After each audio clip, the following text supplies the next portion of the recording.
राधे राधे। मैं अभिषेक भटनागर अपने channel God is mind में एक बार फिर आपका स्वागत करता हूँ। जिस तरीके से हमने श्रीमद् भागवत का प्रथम स्कंद कल समाप्त किया था, आज से हम दूसरे स्कंद को आरंभ करने जा रहे हैं। और इस स्कंद में आज की कथा में पहले अध्याय में हम ये जानेंगे किस प्रकार सुखदेव जी स्वामी वह रास्ता बताते हैं कि यदि किसी की मृत्यु निकट आई है तो उस व्यक्ति को क्या करना चाहिए। ये बहुत जरूरी है। वैसे तो हम लोगों में से किसी को नहीं पता कि किस क्षण हमारी मृत्यु आ सकती है, परंतु राजा परीक्षित को इस बारे में ज्ञान था कि अगले 7 दिनों में इनकी मृत्यु होने वाली है।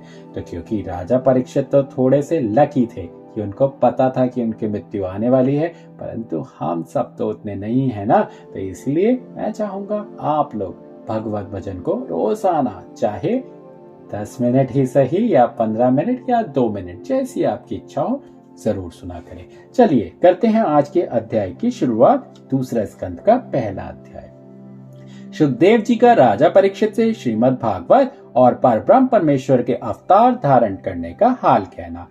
जासु कृपाते होत है निपट अयान सयान, सो माखन के हिये बसो नंद नंदन भगवान। जो द्वितीय के मध्य में गूढ़ कहो सुखदेव, श्याम सुंदर सो कृपा करे मोहि बताओ भेव। पहला अध्याय सुखदेव जी महाराज का राजा परीक्षित को धैर्य देना और श्रीमद् भागवत की स्तुति वर्णन करना।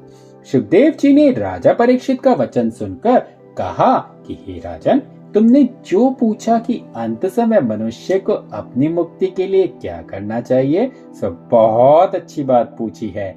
उसमें संसारी जीवों का भी भला होगा।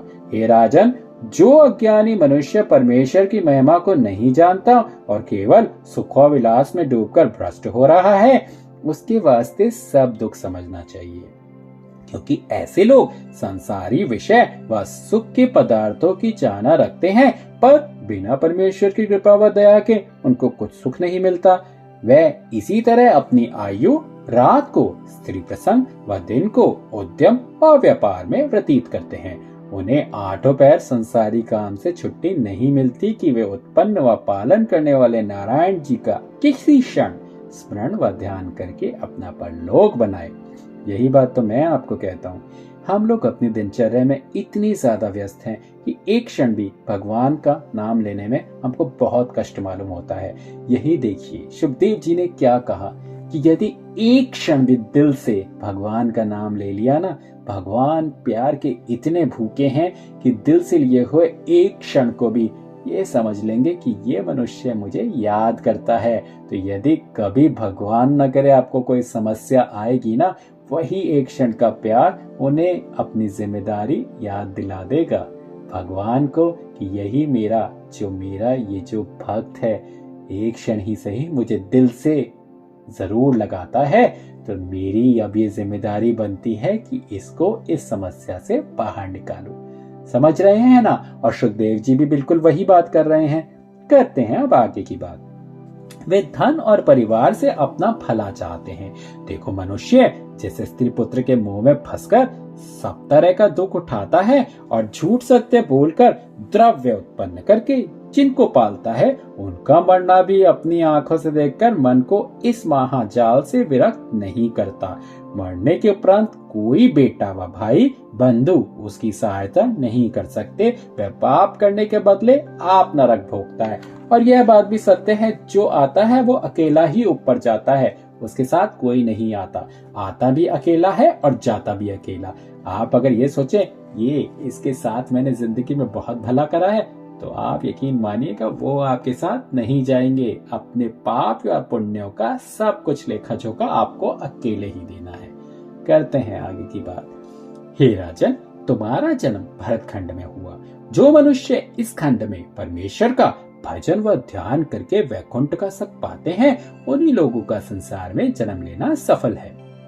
देखो मुनि व ऋषिवर लोग संसारी माया छोड़कर वन में श्याम सुंदर का स्मरण व ध्यान व भजन करके अपना काल बिताते हैं। सो हे राजन सुनो, जिसकी मृत्यु निकट पहुंची हो उसको भवसागर पार उतरने के वास्ते नारायण जी की कथा व स्तुति सुनने के सिवाय दूसरी बात उत्तम नहीं है। वह मनुष्य अपना मन स्त्री पुत्र व धनादिक सांसारी माया से विरक्त रखकर इस बात पर स्थिर करे कि यह सब जगत का व्यवहार झूठा है। संसारी वस्तु सदा वर्तमान नहीं रहती और मरने के उपरांत कोई वस्तु उसके साथ नहीं जाती, वह केवल अकेले जाता है। उसी की स्त्री पुत्र व धन आदि सब उसका साथ छोड़ देते हैं। इस वास्ते बुद्धिमान व ज्ञानी को उचित है कि उनके छोड़ने से पहले आप उन लोगों को त्याग दें और भगवान की कथा शुद्ध मन से चित्त लगाकर सुने। मुरली मनोहर के चरणों में ध्यान लगाकर उसी पर ब्रह्म परमेश्वर की प्रीति उत्पन्न करें। जो कुछ कथा व लीला सुने उस पर विश्वास रखकर कभी उसको झूठ न जाने, उसको सत्य जानकर किसी बात का संदेह ना करें, तब वह मुक्ति पाएगा। देखिए, यहाँ एक बात मैं आपको बताना चाहूंगा। साथ छोड़ने का बात ये नहीं है कि आप उनका साथ छोड़ दें और अपने गृहस्थ जीवन को ना आगे बढ़ाए।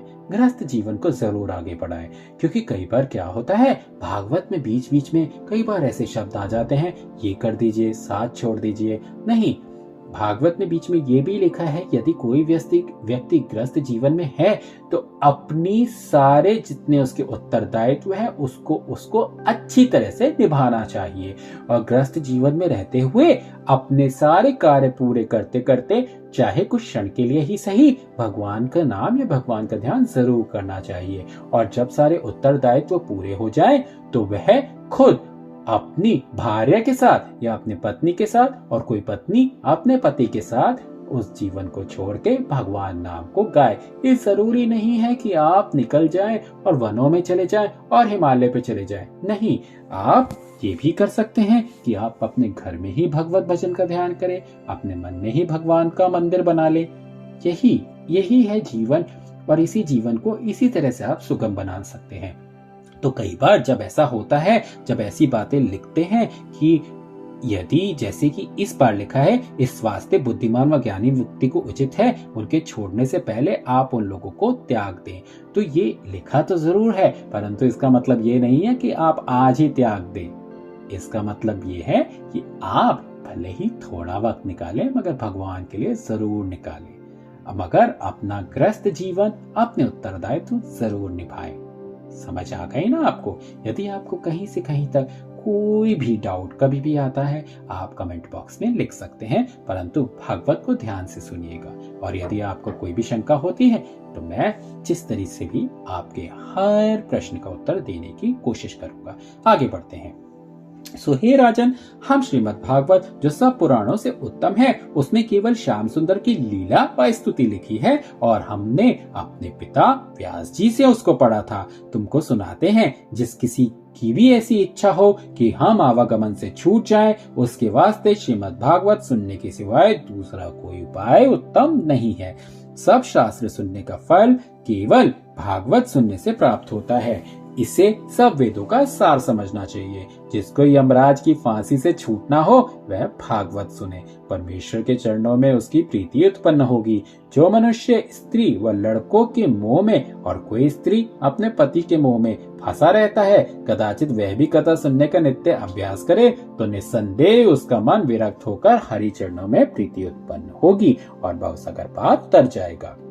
जिस स्थान पर यह कथा होती है उस स्थान पर सब तीर्थ व देवता लोग सुनने के वास्ते आकर इकट्ठे होते हैं और इसके सुनने से अनेक जन्म का पाप छूट जाता है। सो हे राजन, तुम भी इस कथा के सुनने से मुक्ति पदवीप को पहुंचोगे। कदाचित तुम यह बात कहो कि तुम्हारे आने से पहले यह सब ऋषिवर जो यहाँ पर वर्तमान थे, इन्होंने हमको भागवत कथा सुनने की सम्मति क्यों नहीं दी। इसका कारण यह समझना चाहिए कि अभी तक ऋषिवरों का मन एक बात पर स्थिर नहीं था। कभी यज्ञ करने के वास्ते, कभी जप, कभी तीर्थ, कभी दान व पूजा की तरफ चलायमान होता है और हम अपना मन रात दिन परमेश्वर के ध्यान व स्मरण में लगाकर श्रीमद् भागवत पढ़ने के सिवाय दूसरी बातों में कोई प्रयोजन नहीं रखते। अवधूत की तरह अपनी आयु संसार में व्यतीत करते हुए आनंद से रहते हैं। हे राजन, कदाचित तुम यह जानते हो कि तुम्हारे मरने में थोड़े दिन रह गए, सो इस बात से मत डरो, तुमको अभी 7 दिन मरने में है।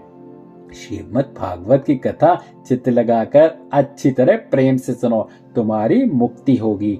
खटवांग नामक राजा 2 घड़ी में मुक्त हुआ था, तुमको 7 दिन बहुत हैं। तुम क्यों घबराते हो? कदाचित कोई सच्चे मन से परलोक बनाना चाहे तो 2.5 घड़ी में मुक्ति पा सकता है। संसारी माया मोह में 1000 वर्ष तक अपनी आयु व्यर्थ बितावे तो मरने के उपरांत नरक भोगना होता है।